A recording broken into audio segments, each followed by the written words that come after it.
All right, folks, welcome to another White House press briefing. We're going to be switching over to the White House in just a few moments. Thank you so much for joining us here at Golden State Times. If you guys missed the oral arguments at the Supreme Court for the Remain in Mexico policy, it is uploaded onto the channel so you guys can watch it at your convenience. Very interesting stuff. Everything that was said, asked, and answered on there. Sorry about that, a little bit too loud. All right, so we have footage from inside the White House press briefing room. There's not that many reporters in there as we await for Jen to come out. I don't know if you guys saw on the previous live stream, we had some news that Jen is on her way out from her position at the White House. In reality, she shouldn't have been there. As soon as she signed the contract with NBC, she should have stepped down from the White House. It's completely unethical what she did by staying there and addressing the media, even though she's one of them now. That's not ethical at all. But guess what? The Republicans did nothing. Nobody did anything. She got away with it. Extremely, extremely unethical.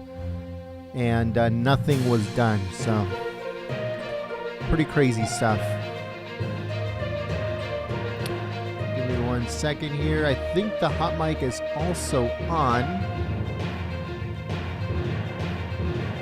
Give me a second. Let's see.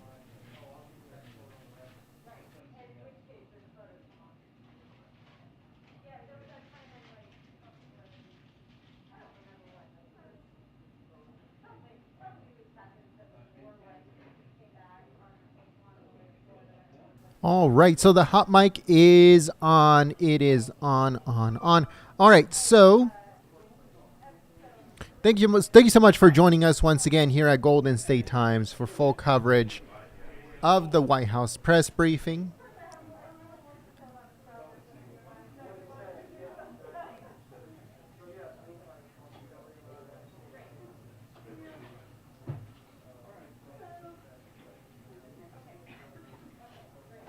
So as you guys know, yesterday they finalized the purchase of Twitter by Elon Musk. And now the fake news media is talking about dragging Elon Musk into Congress to answer a bunch of questions, including where did he get the $21 billion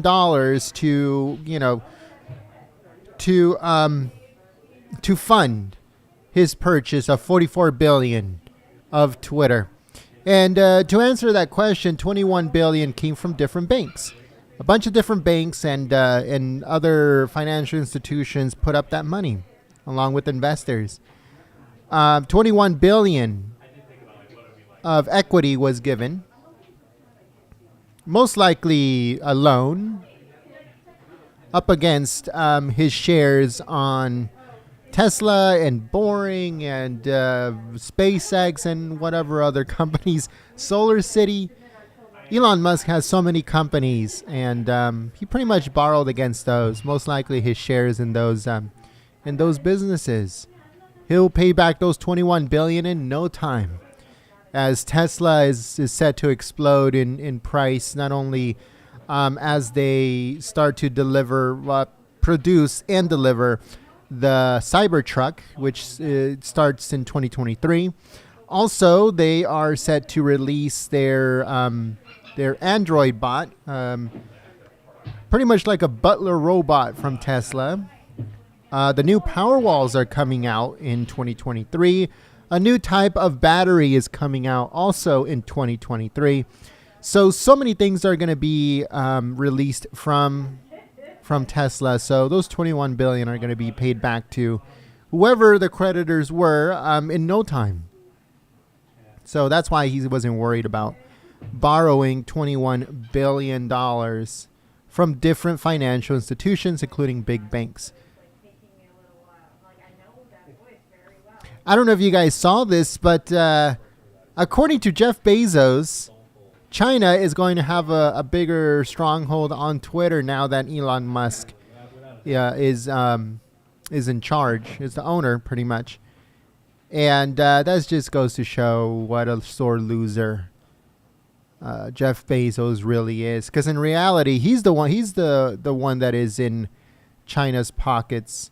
Elon Musk does a lot of business in China. Like he said himself, his biggest markets is the United States when it comes to Tesla cars, the United States, and then second will be China.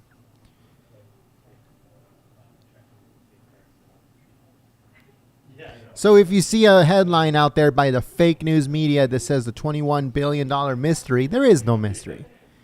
It's just a way for them to get headlines and clicks from the sheep. The 21 billion came from different financial institutions against pretty much borrowed up against his stake in different companies, which he will pay back pretty much rather quickly, probably a year, maybe two.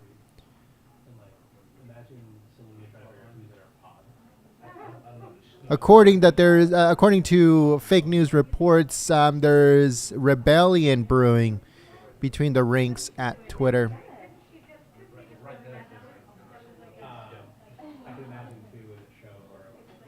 So this is very interesting stuff. So at the beginning, Trump said that he wanted to go back on Twitter. He even sued Twitter to get back on. Now, just yesterday, he came out and he said that he is not planning to go back on Twitter.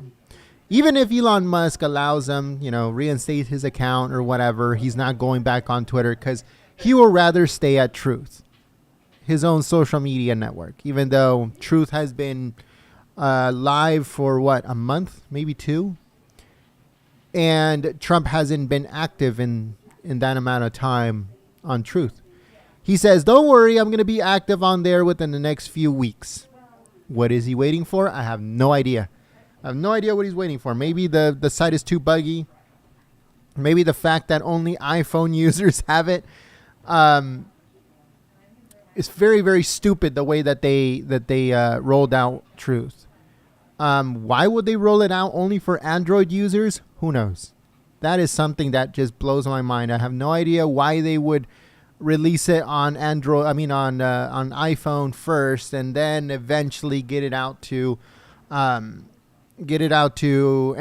and other iOSs and stuff like that. I don't know. I have no idea why they did that. That's very, very stupid of him to do, but they did. And the shares in Truth have been down 6% after Elon Musk purchased Twitter.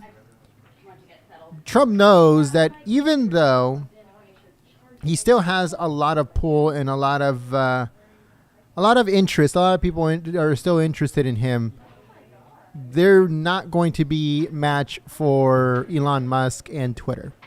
Because once Elon Musk releases something like, I don't know, the algorithm's going to be open source, or any component of Twitter is going to be open source, or an edit button. As soon as an edit button comes or anything like that, anything new that comes from Twitter is just going to destroy Truth. Trump can't compete. There's no way that he's going to be able to compete against Twitter now that Elon Musk took over. So Trump shot himself in the foot. He should have, what he should have done is released Truth the same time as when he was set to decide if he was going to run for 2024. So, for instance, the day after the midterms, let's say in November, he would release Truth the day he actually decided if he was going to run for president in 2024 or not. Why? Because that would have just caused an immense amount of traffic. Because at that point, he's already a contender. He was already ready to go. So he would be pretty much the nominee for the Republican Party to run for office in 24. So every single person would have wanted to know what he was saying, what he was doing on a daily basis. He would do press conferences, press briefings, all that stuff. And pretty much all exclusively on Truth. But whoever is the person whoever is the person's in charge of getting Truth off the ground just totally screwed it up. But that's what Trump is saying right now, that he is not going back on Twitter. Even if he does get his account back, he's not going back there. He's going to stay on Truth. So who knows? Who knows how long he's going to say that before he actually decides to go back on Twitter. Most likely, if they reinstate his account, which there's no guarantees, he will be back on Twitter in no time. He's just full of it. He's just trying to make sure that his company Truth doesn't hemorrhage money and people just sell like crazy.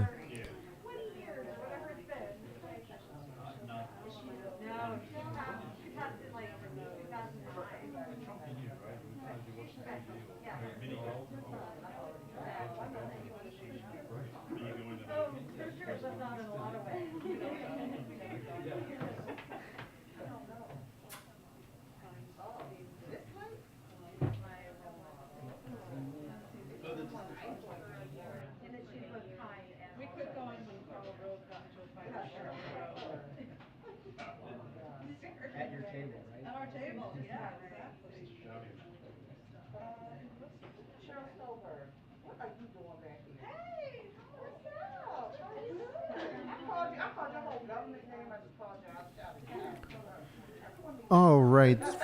So let's see what else is in the news.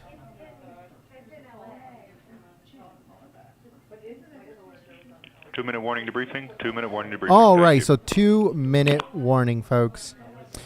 So this is something that I actually reported. I think it was a week ago, a little bit more than a week ago, and I told everyone prepare.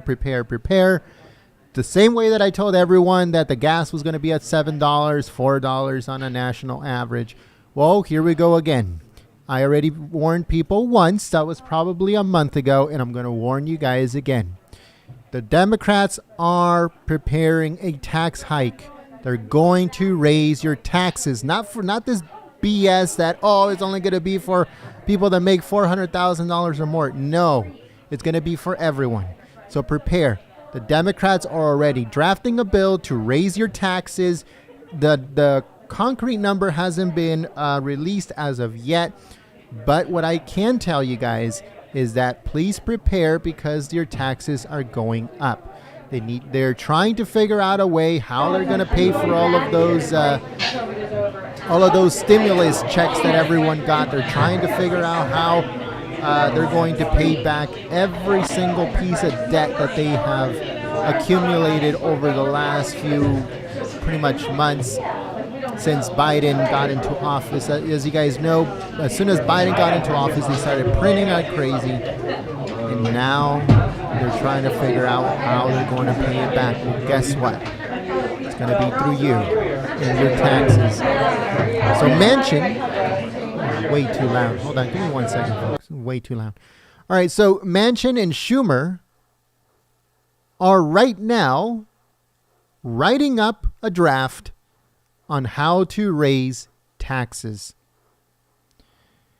It says that Joe Manchin discussed a tax increase, and it says and a deficit reduction bill that with Senate Majority Leader Chuck Schumer, they're trying to find a way how they're going to reduce soaring inflation.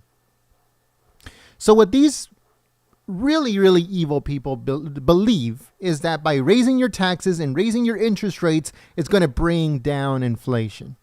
Don't forget what the Federal Reserve is doing.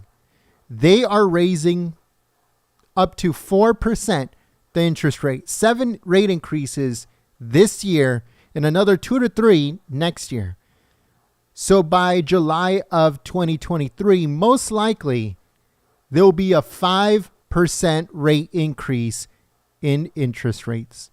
And they believe by doing that they're going to bring down inflation, which is a little bit over, right now it's through the roof. The last time I checked was at 7%, but we're probably way over 7% now. Oh, here we go.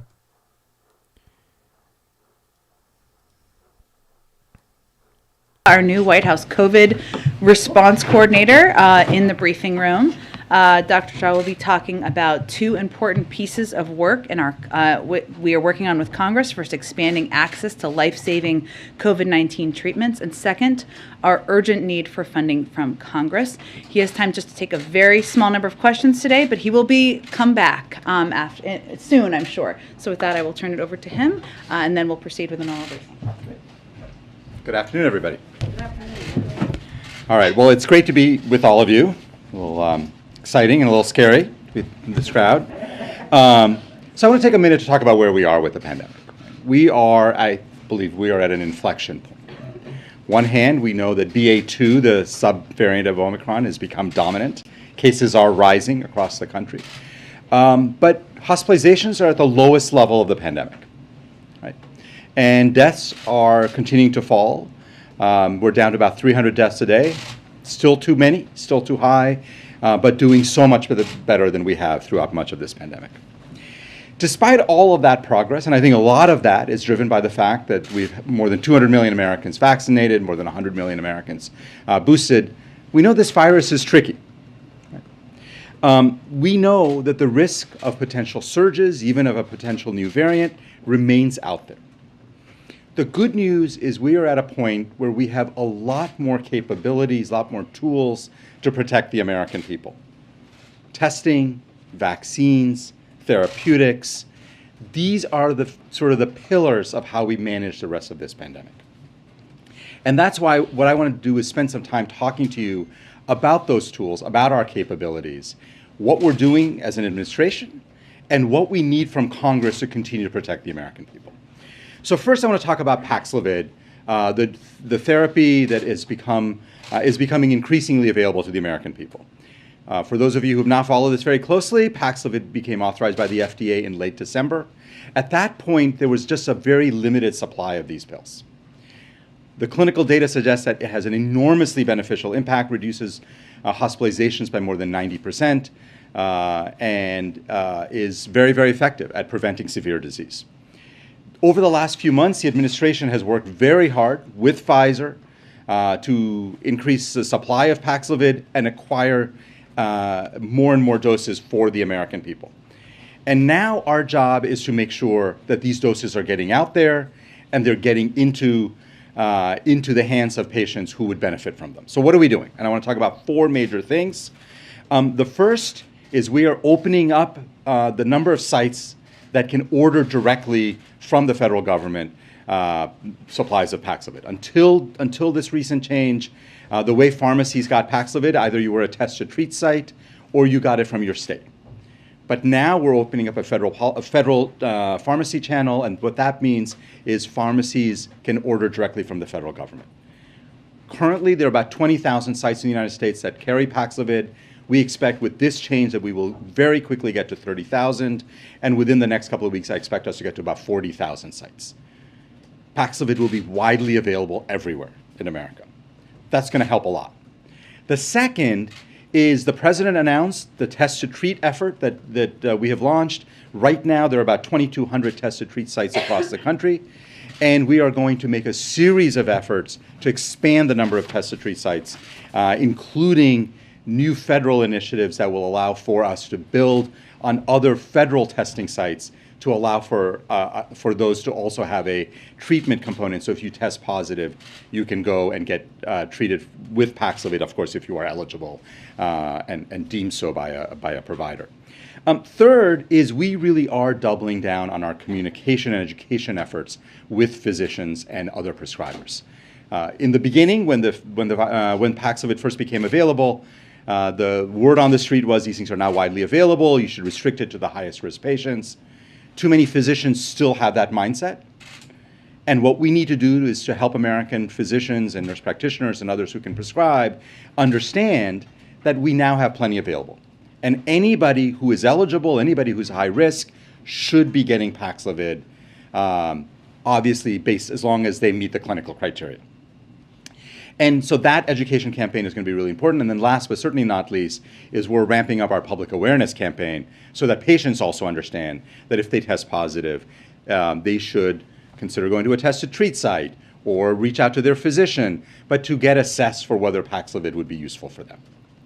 Those are all really critical steps that I think are going to make an enormous difference in getting more Paxlovid out to the community, to getting it out to patients, and with a very simple goal, right? Which is we want to lower the severity of the disease that people get if they get infected, and we want to lower the hospitalizations, we want to lower deaths. Paxlovid is a really important step in our ability to fight this pandemic. Treatments like these, vaccines that we have developed, these are the key essential tools that we're going to need to get through the rest of this pandemic. And that's the second part of the conversation I want to have with all of you. Because all of this requires funding from Congress. So far, Congress has not stepped up to provide the funds that are needed for our most urgent needs. Now, I know they were off on a 2-week recess. They are back. I'm looking forward to working with Congress, we all are, to get the funding needs of the American people met on this, on the issue of COVID and COVID treatments. Let me give you a couple of concrete examples of what will happen if we do not get the funding we need. You may have heard, if you've been tracking this, that FDA, working with Moderna and Pfizer, looking at what the next generation of vaccines may look like. And it is possible that we may get a whole new generation of vaccines in the fall or winter that may be more effective and more durable. None of those are going to be available to the American people if we don't get more funding. We are tracking new treatments that are coming online that are as effective, maybe even more effective, with fewer side effects.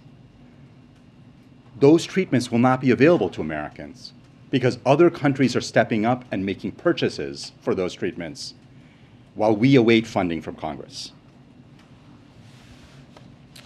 The bottom line is that none of us can predict with any certainty where exactly this pandemic is going, what the virus is going to do next. All we can do is prepare. And that's what we need Congress to do, is to help us prepare and be ready for whatever eventuality comes. Let me make one last point that I think is incredibly important. And that is that there are some people in this country who sometimes think that we can take a domestic-only approach to a global pandemic. That's not a thing. You can't do that. If we're going to fight a global pandemic, we have to have a global approach. That means we need funding to ensure that we're getting shots in arms around the world. The president and his leadership has enabled us to now have plenty of vaccines for the world. But vaccines don't save lives, right? Vaccinations do. We have got to finish the job. We've got to get the resources we need to get shots in arms so we can actually vaccinate the world and help bring this pandemic to a close. So those are the essential things that are in front of us. This will require a partnership between the administration and Congress. I am confident that Congress will deliver for the American people, and I look forward to working with them on that. Thank you. Every time a high-profile person like the Vice President catches COVID for attention on the infection, for Americans following that news, what lessons should they draw from that experience that somebody as protected as her has caught COVID? Yeah. Good question. So I think if you take a step back and look at the Vice President, she is boosted, actually twice boosted, right? We have a very, very contagious variant out there. It is going to be hard to ensure that no one gets COVID in America. That's not even a policy goal. The goal of our policies should be, obviously, minimize infections whenever possible, but to make sure people don't get seriously ill. The best ways of doing that are making sure people are vaccinated and boosted, as the Vice President is, and making sure we have plenty of therapeutics, so so that is available as well. And that, to me, is the key lesson here. And is she receiving any therapeutics, since we're on the topic of therapeutics?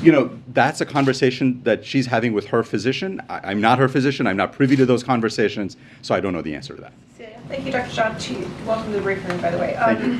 To your point that so many Americans can and will get this report that just came out today that 60% of Americans it appears have had COVID. The president is getting ready to ramp up his travel schedule. The vice president just caught it. She's twice boosted.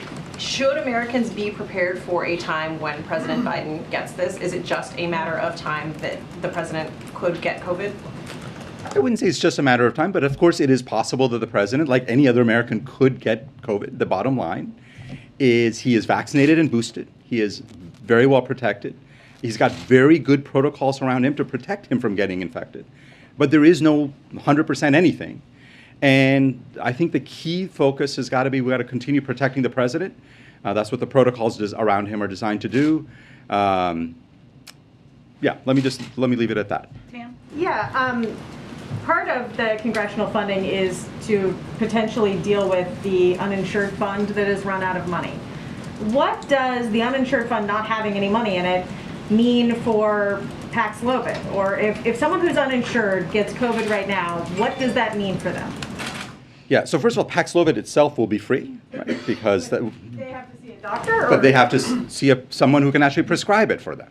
And this is one of the absolutely critical things in a pandemic, is that people need to be able to access healthcare. Turns out it's also critical not in a pandemic, right? Particularly in a pandemic with an infectious disease, it's really important that people be able to access healthcare services, get the care they need. It's good for them, it's good for people around them. And so making sure uninsured people have access is absolutely critical. So right now, what does that look like? If someone gets COVID and they're uninsured, are they able to get treatment? Are they able to get tests? Or does CVS just eat the cost? How does that work? So right now? I think right now, because we don't have the funding, there's a little bit of patchwork of what is happening. There are obviously places that serve uninsured people, community health centers, others people can get care. There are still people are still going to CVS and other places that still are offering those services, but that's not a sustainable solution, right? So right now we're in this kind of middle ground where people are still getting care, but over time, if Congress continues to not fund these urgent priorities, it's going to get harder and harder for people to access care. Kristen? Thank Kristen has to you. be the last one too. I apologize. I'll be back soon. Go ahead. Thank you, Dr. Shah. Thank you so much for being here. Just a couple of questions.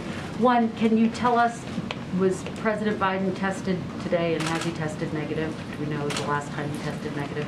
I don't know. I'm not involved in the president's testing protocol, so I just don't know the answer to the question. He was tested yesterday and tested negative. Okay, thank you.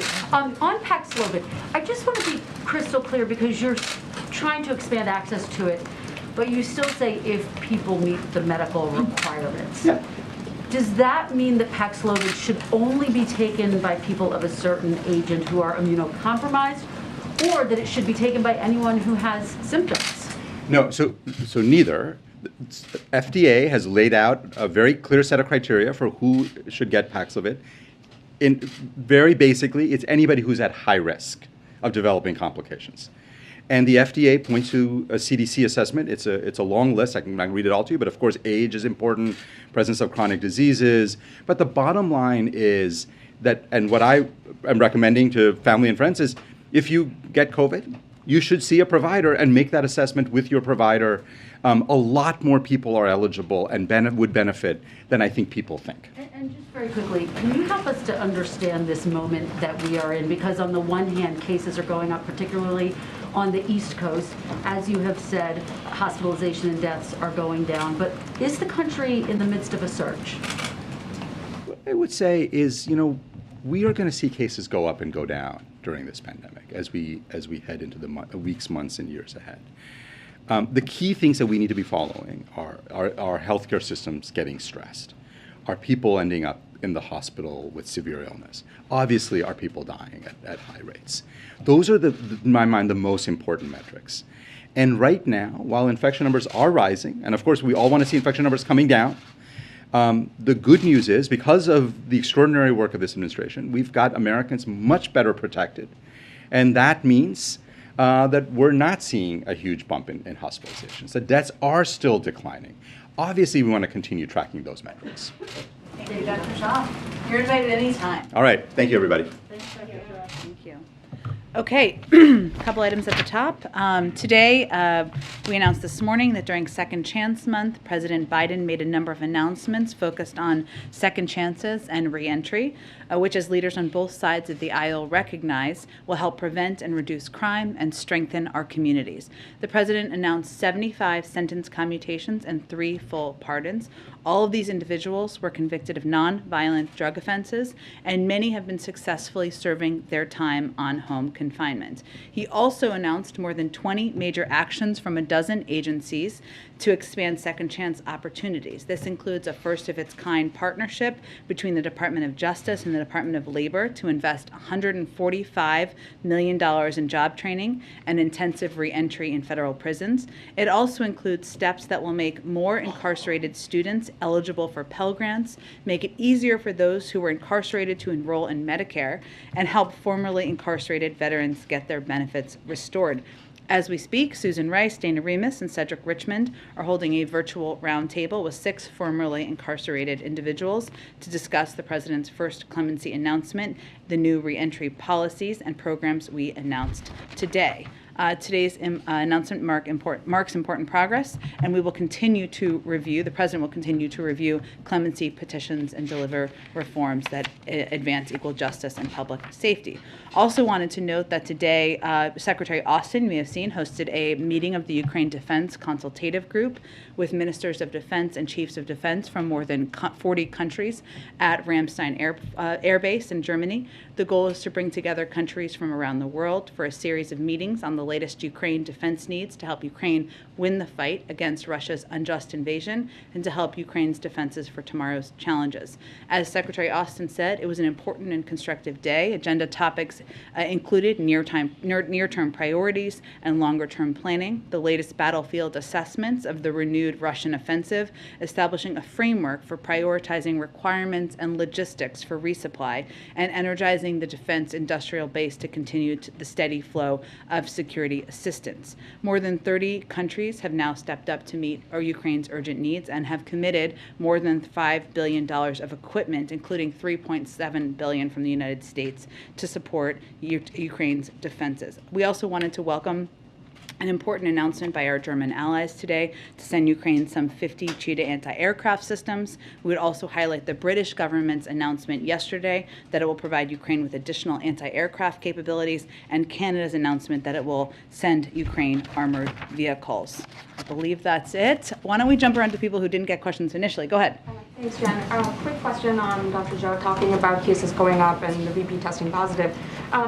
Can you talk a little bit about whether the administration and society as a whole perhaps has moved away a bit too quickly from mitigation efforts such as masking? I mean, and is the administration perhaps thinking about strengthening any of those measures, especially the ones that were loosened?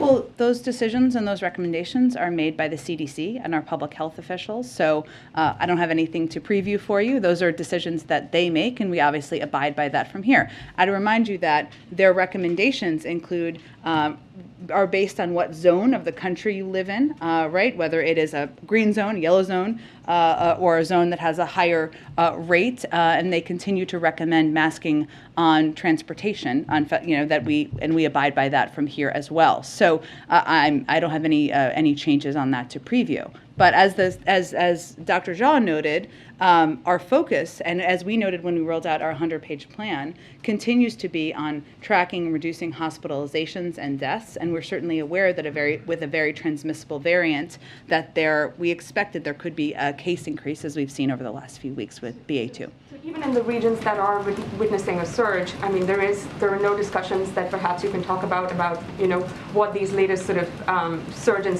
cases could potentially. Well, but masking requirements change depending on what the numbers look like in your community. Right, okay. And a quick one on the EU. Reuters is reporting that the EU plans to declare that it is entering a new sort of post-emergency phase for COVID. Given sort of the uptick in cases in the US, I'm wondering if you can talk a little bit about that timing. I mean, is that unusual, or do you think it is the right time for countries around the world to be headed towards that goal, and if the US is perhaps considering announcing something similar going forward? You mean an end of the emergency? I don't have anything to preview. Again, those recommendations are made by our public health and medical experts, so we rely on them for their guidance on that. And can I ask one on Ukraine? Sure. So just earlier today, the announcement from Germany on a new package for heavier weapons. That obviously comes, as Russia has said that such assistance would lead to a nuclear war. And it sort of seemed like the U.S. was brushing off Russia's recent nuclear threat. And I'm wondering if the administration, to what extent is it really taking this latest threat seriously? Well, I think you heard some of our national security officials make clear there's no winning a nuclear war, and obviously our objective continues to be to call on reducing the rhetoric and taking the rhetoric on that front down, and I think there have been some officials who have abided by that. But I would note that the announcement by Germany is in line with announcements we've seen by a number of European countries in providing assistance they have never before provided, which is part of the significance here. So this is an unprecedented change to provide lethal aid to another country, and that's the significance here from Germany. But I'd also note that Norway provided Mistral anti-air missiles, that a number of countries have provided types of assistance that they have never done in the past, and that really speaks to the unity of NATO, of European countries, in confronting what we see as, of course, a horrific war in Ukraine launched by the Russians. Go ahead. Is it possible that there might be any updates to protocols, COVID protocols, within the White House in light of Vice President Harris testing positive for COVID? I would not expect that, no. So there have been no discussions, and you don't expect that? Oh, I think it's important to remember that we have stringent protocols here that go over and above CDC recommendations, even as it relates to how long you stay at home if you test positive. So individuals who test positive for here, and I can speak to this 2 times over, there you go. You don't return to work until you have received a negative test. If that is before 10 days, you are still going to be masking. That is beyond what CDC protocols are. There's a regular testing cadence. Obviously, the Vice President was tested this morning because of that regular testing cadence. And for the rest of us, anyone who's going to be around the President, to travel with him, to see him in the Oval Office, is tested that day. And even if you are not going to see him, you're on a regular testing cadence around here. We also take the step to socially distance in meetings as frequently as we can, and also a number of us have chosen to wear masks in meetings as well, just as an additional step in protocol. So those have been in place prior to today, and we will continue to abide by those moving forward. And just on a different topic, Senator Manchin told reporters this morning that there is not a Build Back Better revival. He said that social spending programs he believes should go through a regular order, not through the reconciliation process. I wondered if you could explain, just from the White House's perspective, how you all are thinking about reconciliation versus regular order in terms of wanting to get done some of the president's top legislative priorities. Well, you've heard the president say many times that he believes that a lot of the objectives he has should be achievable through bipartisan work together. It's not Democrats Democrats shouldn't be able to own efforts to reduce prescription drug costs or the ability to negotiate the price of prescription drugs, nor should we be the ones completely owning on our own efforts to lower the cost of childcare, healthcare. Those aren't Democratic ideals. Those are proposals that are broadly supported by many Americans across the country. So we know that Senator Manchin has, of course, talked about his efforts to pursue a bipartisan package or bipartisan plan as it relates to energy costs, and we're not going to prejudge that effort, but we're going to continue to engage with a broad range of Democrats, including, of course, Senator Manchin, about how to get the president's agenda done. Is there anything you can tell us about the president's schedule today? There wasn't anything publicly announced. Is he in touch with members of Congress, particularly since they're coming back this week? I expect he will have a range of conversations and engagements with members of Congress. He also has a range of internal meetings, policy meetings, planning meetings. There's nothing more I can preview on that from here, but if there's more I can tell you after the briefing, I'm happy to do that. Go ahead, Weija. Thanks, Jen. I'll start with something else Senator Manchin said, since Sure. we were just talking about him. He said today we need an immigration policy, and Title 42 should not be done away with until we get an immigration policy, or until the CDC basically says we no longer have a health crisis. What does it say about the communication with members of the president's own party that Senator Manchin believes that Title 42 is an immigration tool? Well, I can't speak to that necessarily. I can tell you that what it is and isn't. It is not an immigration tool. It is a health authority, and one the CDC, our health experts, of course, do have authority to make a decision about. And they've made the decision that the conditions no longer exist to keep Title 42 in place. We do agree with him. Absolutely, there should be an immigration policy, and there should be immigration reforms, and they are long overdue. And we'd love to work with him and any other members on moving that forward. Does it concern you that he's saying that Title 42 should not be done away with until there is an immigration policy? Well, that's just not how it works. Obviously, Title 42 is the authority was given to the CDC by Congress. They made a decision. If Congress wants to make any decisions about the next steps for Title 42, they can work together on that. But that is an authority or a decision that would have to lay in the body that he works in. Right. And then go ahead. A follow up on what Dr. Jha said about Sure. test to treat sites. Yeah. What is the administration doing to expand those sites, including converting some testing sites to have a treatment component? What are the challenges to that, and do you have any time frame for when you expect to ramp up those facilities? Yeah, it's a really good question. We shall probably have to talk to Dr. Jha and others from the healthcare team about it. And next time he'll take more questions, I promise. You're right, there are some challenges, just like any aspect of applying COVID policy or COVID treatment policies or COVID efforts to fight COVID policies, in that we have to educate a large swath of the public, including healthcare providers, about how this works or how it would work.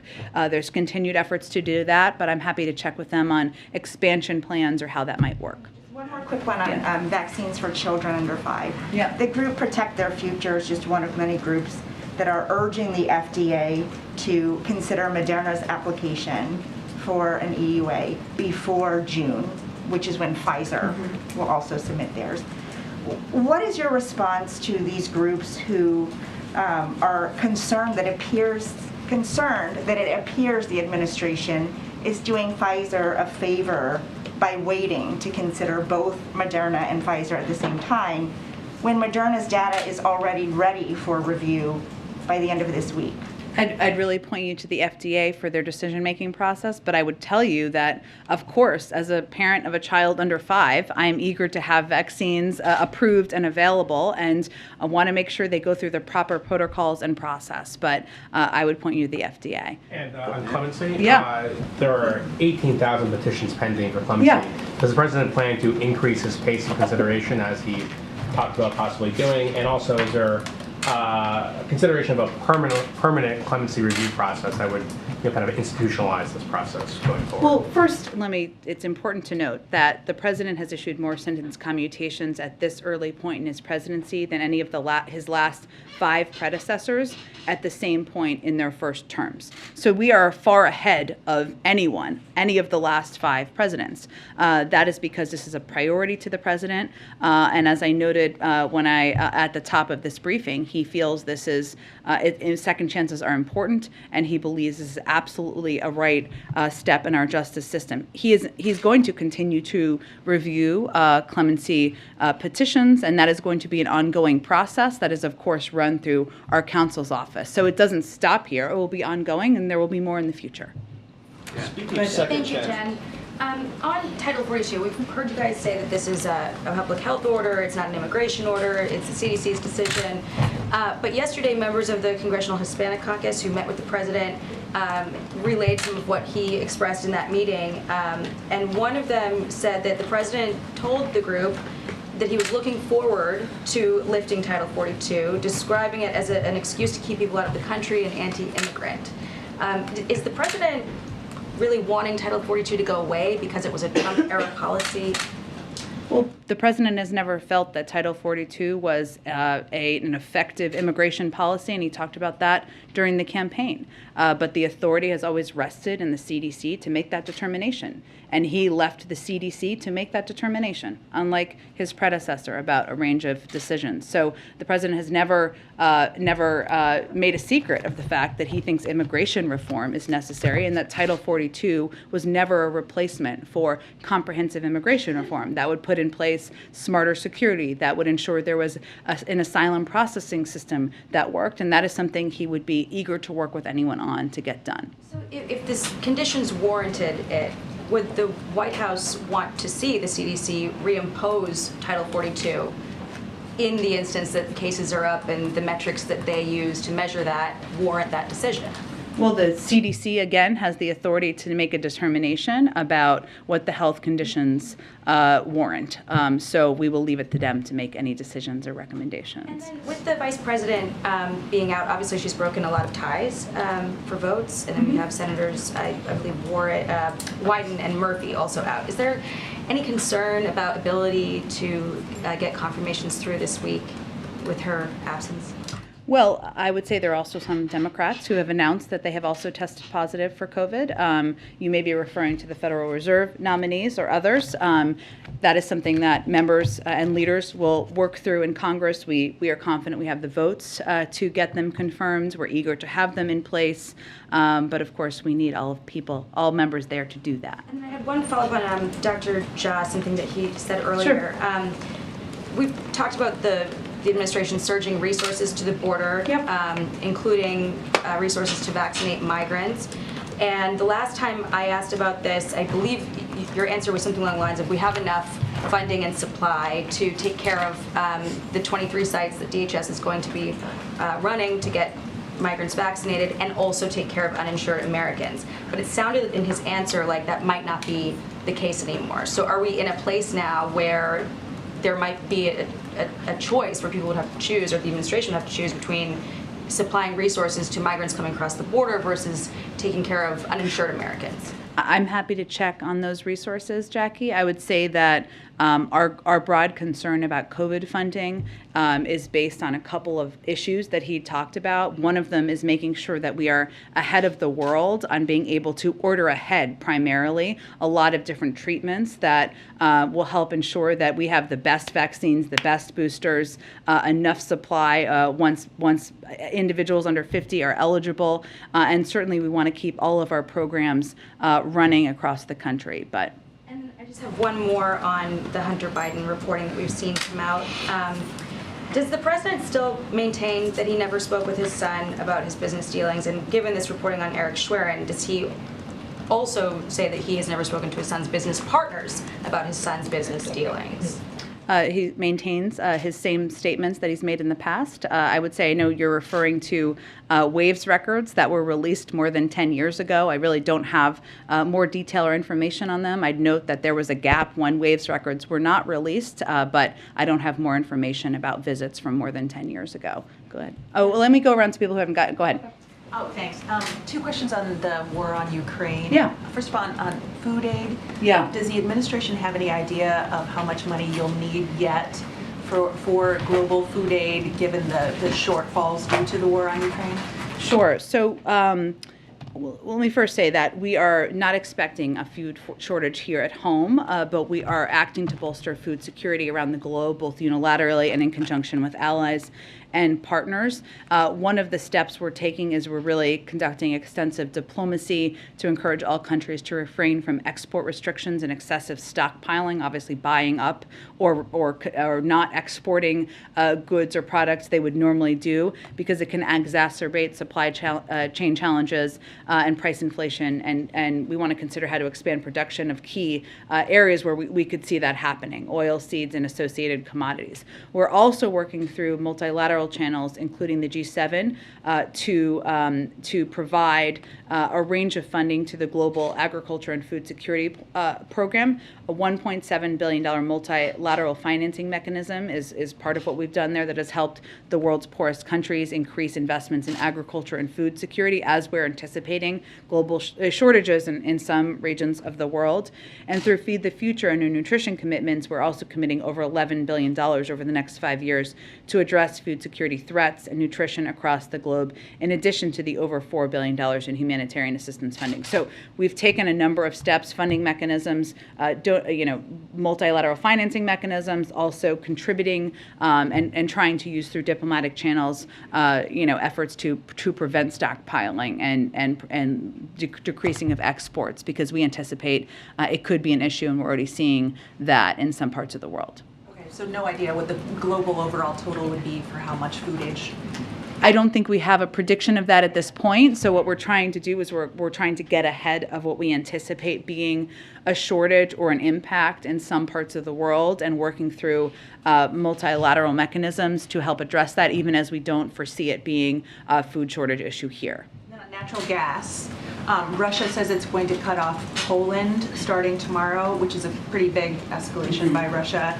Is the administration concerned that Gazprom might cut off other European nations from the natural gas supplies? And is the U.S. going to do anything to help Poland make up for shortages there? Let me check and see if there's anything specific to Poland. What I can tell you, and we've talked about a little bit in here before, is that for the last several months, and even prior to the invasion, we have been working to increase natural gas supply and options to European countries that have been reliant on Russia for natural gas supply, in anticipation of the possibility of this happening or a decrease in what they're providing. So some of that has been asking some countries in Asia who have excess supply to provide that to Europe. We've done that in some cases, and it's been an ongoing effort, but I can see if there's anything specific for Poland given this recent announcement. Go ahead, Matt. Thank you. Two questions on the pardons. Pardons and commutations. There were 3 pardons. 2 of them were for nonviolent drug offenses. Can you talk at all about sort of what it was about those 2 cases that stuck out to the president, given that there are a lot of people who applied for pardons that have similar circumstances and didn't receive a pardon today? Is there anything about those 2 that are emblematic of anything that is on his? Sure. Well, I think many of you reported on these cases and the compelling nature of their personal stories. But I would note that his focus at this point in time was on individuals who had less than 4 years to serve. A number of them, a good percentage of them, and I can find the exact number in here, are also already under home confinement currently.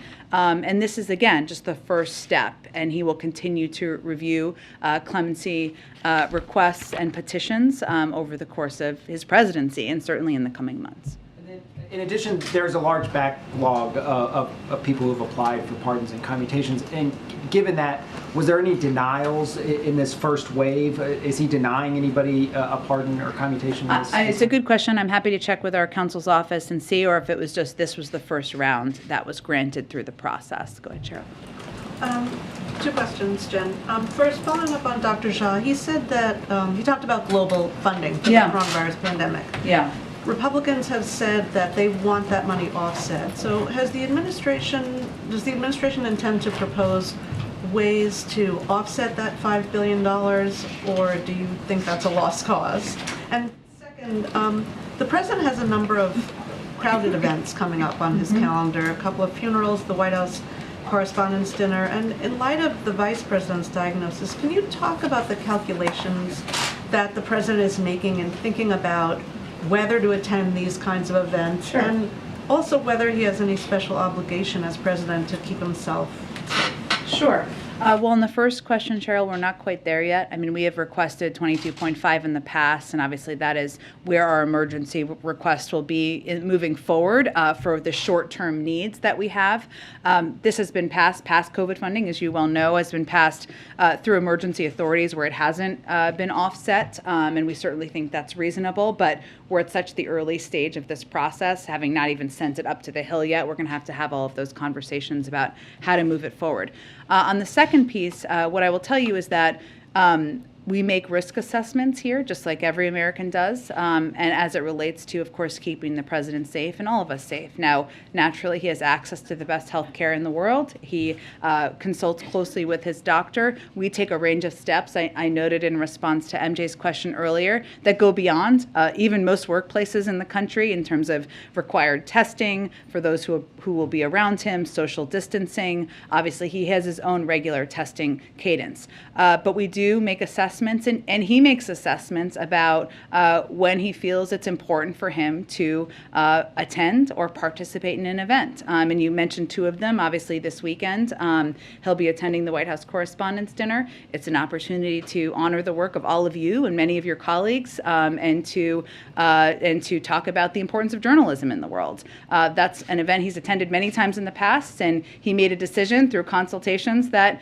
it was an event he could attend and wanted to attend again. And obviously, former Vice President Mondale is someone he had an important personal relationship with. He wanted to attend his memorial service. Obviously, these discussions are always done through our scheduling team, the COVID team, to make sure we're taking every step possible. But just like many Americans, he makes risk assessments. And I would say the last piece, which you didn't ask about, but people asked about in here as well, is he's been traveling the country more recently. He was traveling 3 days last week, and we, and of course, coordination with the president, made a decision that was vitally important to him, to his presidency, to the American people. And certainly that's one of the reasons we want to be very clear that it is possible he could test positive for COVID. That just like any American, even though he's double boosted, that is possible. We will, of course, be very transparent about that if that were to take place. Do you have time for a few more questions? We're told you have Yes, I do. Go ahead. Yeah, and then I'll try to go to the back. Go ahead. Okay, thanks, Jen. Multiple outlets, CBS and Washington Post, have reported today that in yesterday's meeting with the Congressional Hispanic Caucus, that President Biden signaled that he was prepared to use executive authority to cancel student debt in the coming months. Can you confirm that this was something relayed to them by the president, and why? What exactly is the president considered doing when it comes to student aid debt?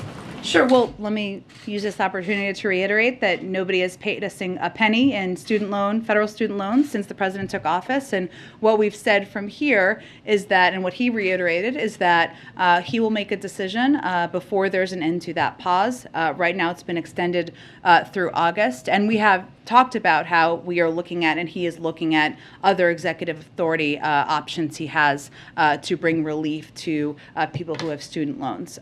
So that's what he conveyed during the meeting yesterday. Well, regarding using executive action, though, I mean, is that a step now that the president is seriously looking at? Well, we've talked about that in the past, so he's continuing to look at it. And then lastly, going back to Vice President Harris's positive test for COVID, is the White House trying to determine exactly where and when she would have been exposed to COVID? Is the assumption that it was during her trip to California last week? And is the White House and the Vice President's office doing any effort to contract trace in order to maybe notify people during that lengthy trip who she might have ran into? Just like for anyone who tests positive around here, we do contact tracing so that people are aware if they should take additional measures or precautions, whether it's masking or getting additional PCR tests, and we're certainly doing that in light of the Vice President's positive test as well. Go ahead. Thanks, Jen. I wanted to ask if the White House had any reaction to that court case that put the temporary block on Title 42 being repealed. And then I have a follow-up question about Vice President Harris. Sure. Well, things sometimes happen when I'm out here, but before I came out here, they had only done kind of the verbal briefing as of last night. So I'm not sure if has there been a new development or that. Okay. So what I will tell you is that the Department of Justice will need to review kind of any rulings before commenting, and that was verbal. There'll be something more formal as our expectation, and they would discuss any next legal steps or interpretation of the ruling. So we'll leave that to them, and we'll see if more comes out today. Vice President Harris, do you know the last time she was tested prior to this morning? And is there any therapeutics that she's taking? So she's on a regular testing protocol, just like the president. I can certainly check and see that information. And then, as Dr. Jha referenced, she would consult with her doctor on any treatments. Go ahead, Nadia. Thank you. On foreign policy, a national security advisor, Jake Sullivan, is supposed to meet with his Israeli counterpart tomorrow. The Israelis have made it publicly known that there is disagreement with the White House vis-a-vis Iran and going back to the negotiation. Can you update us, first of all, why he's coming here, what's on the agenda, And I have another question. Sure. Well, they consult regularly. I would say, as you know, the president had a fruitful conversation with Israeli Prime Minister Bennett just a couple of days ago. And so this is a follow-up to that conversation, and they'll discuss a range of regional and global security issues. And part of that, the president, when he spoke with Prime Minister Bennett, they also talked about a range of global and regional issues, and Prime Minister Bennett extended an invitation for him to visit Israel, which he accepted and will do. We don't have a date yet to announce. They also talked about the Iran nuclear deal negotiations, which we keep the Israelis briefed regularly on. So certainly that could be a part of this conversation as well. Also, Secretary Blinken this morning testified at the Senate Foreign Relations Committee. He said that breakout time for Iran is weeks away. He blamed the previous administration from withdrawing from the deal. Does this worry the White House that we're talking about 2 weeks that Iran could actually develop a nuclear weapon? Yes, it definitely worries us. I would say that if we go back, under the Iran nuclear deal, Iran's nuclear program was tightly constrained and monitored by international inspectors. And since the Trump administration seized U.S. participation in the deal, Iran has rapidly accelerated its nuclear program and reduced cooperation with international inspectors in non-performance of Iran nuclear deal commitments. So, as you noted, what Secretary Blinken said during his testimony this morning was that their breakout period is down from about a year, which is what we knew it was during the deal, to just a few weeks or less. And certainly that is a direct impact of pulling out of the nuclear deal, making us less safe, giving us less visibility, and it's one of the reasons we pursued a diplomatic path again when the president took office. Okay, April, last one. Okay, April, last one. Go ahead. Hi, Jen. 2 questions, Sure. really fast. When it comes, Tomorrow's a new day. Go ahead, April. hello, this is April. I'm sorry. Jen, the 2 questions. On Haiti, what are the conversations? Can you shed light on the conversations about the Haitian immigration issue as Title 42 is set to end next month? And also, as the Vice President has tested positive for COVID, and it is in the realm of possibility as the President is traveling, if he gets COVID in this moment, what is the line of succession if both of them are very ill with COVID at this point? Well, technically, the Speaker of the House is the third in line, so I just there wanna you make go. sure. No, I'm just confirming that for you. It is true, as we've noted many times, it is possible the President could test positive. We will be very transparent with you. If that were to happen, he has access to the best health care in the world, and we believe, because of all of the precautions and steps we have taken, that he would be able to continue his duties as the Vice President is as well as Vice President. So I don't have any prediction of that at this point in time. In terms of your first question on Haiti, tell me a little bit more about what you mean. The way I understand that there has been a conversation, or various conversations, to include at the UN here, about how do you handle the Haitian migrant issue when Haitians are being sent back and then you're bringing other refugees in. And I'm hearing that there are conversations around the administration about how to handle once Title 42 ends. I would have to dig into this a little bit deeper. And as you know, there's TPS, right? That has been granted for a period of time. So that is something that Haitians who have been here from a certain point in time have access to. Beyond that, our focus, though, is, of course, on continuing to be the largest provider of aid and assistance to Haiti, ensuring we can take steps there to lead in the world, encouraging other countries in the world to take steps as well. Beyond that, maybe we can talk after the briefing and I can find out a little bit more about what you mean. I will go to the back tomorrow first thing. Thank you so much, everyone.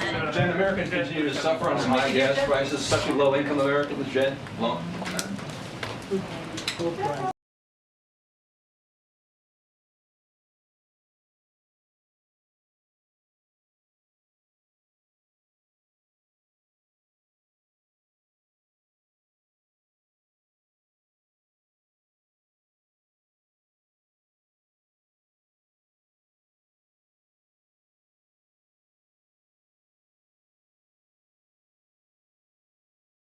All right, folks, thank you so much for joining us here at Golden State Times for the White House press briefing.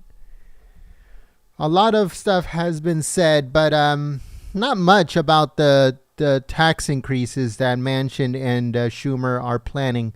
More information on that is going to be coming out soon. I'm going to make a video out of it. I think it'll be a lot better than just putting it on the website and stuff like that.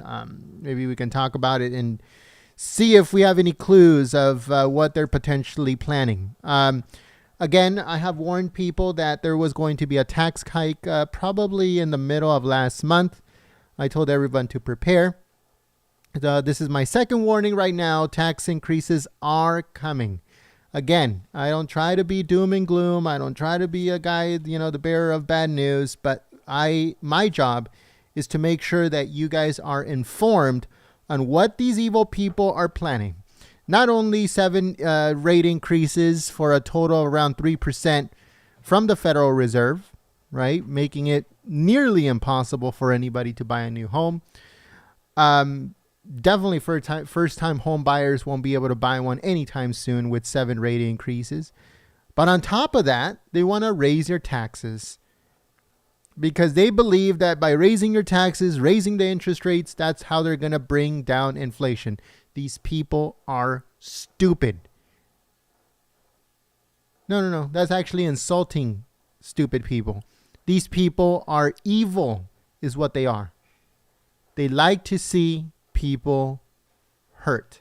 And they like to see people pretty much be in financial turmoil. They love it. They live for it. They thrive from it. They just like to see people suffer, and that's it. So stay tuned. The fake news media is not going to report that they're planning to do a tax increase, probably until 24 hours before they actually put up the bill. If that.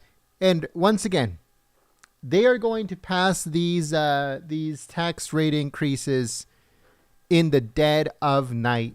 Maybe 2 a.m., 3 a.m., 4 a.m., because that's what they normally do. And that's how it works with the Democrats.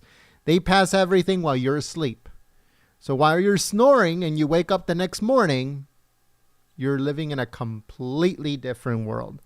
And that's exactly how they're going to pass this bill. That's exactly how they're going to raise your taxes. And don't think that it's just for the people that make $400,000 or more. No.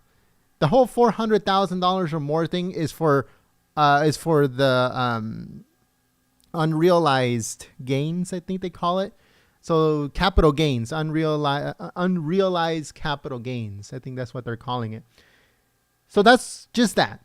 When it comes to, over 400,000 people, the rate increases, that's only for capital gains of people that hold a bunch of investment, either real estate or whatever, whatever type of capital gains you have. So that's for the 400,000 or more. But rate increases, tax rate increases is for every single one of you, whether you make 18,000 a year or you make $1 million plus a year, your taxes are going to go up. And the two that are writing down, the ones that are the architects of this bill is Joe Manchin and Chuck Schumer. In just a little while, they're going to get Republicans on board, and then we'll get the names of the Republicans that are the ones that are also going to sign on to this tax increase. They're going to start their PR BS in just a few weeks saying, oh, yeah, we don't want to raise your taxes. Don't worry, all this and that. But at the end of the day, they're going to bow down to the Democrats, kiss Joe Biden's ass, and raise your taxes, because that's the way that Republicans are. They're no different than the Democrats. The same team, folks. At the end of the day, it's the exact same team. There's no difference between the Republicans and the Democrats. They're both playing for the exact same team. They're two wings of the same dirty bird. So stay tuned. We're going to keep you guys informed. We're going to warn you guys how much the rate increases are going to be before they actually release them, just to hopefully prepare you guys, so you guys can prepare and hopefully cushion the blow a little bit. But we'll keep you guys informed. And we apologize again. I don't want to be the bearer of bad news, but my job is to keep you informed My job is to make sure that you guys stay informed and know that what these people are doing. So thank you so much for joining us here at Golden State Times, and we'll see you on the next one.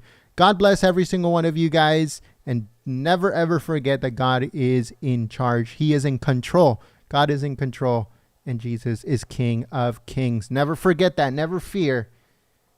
What's the worst that these people can do? Let's see. Thank you so much for joining us. Until the next one, my name is Jen Goldstein, and I will see you very soon.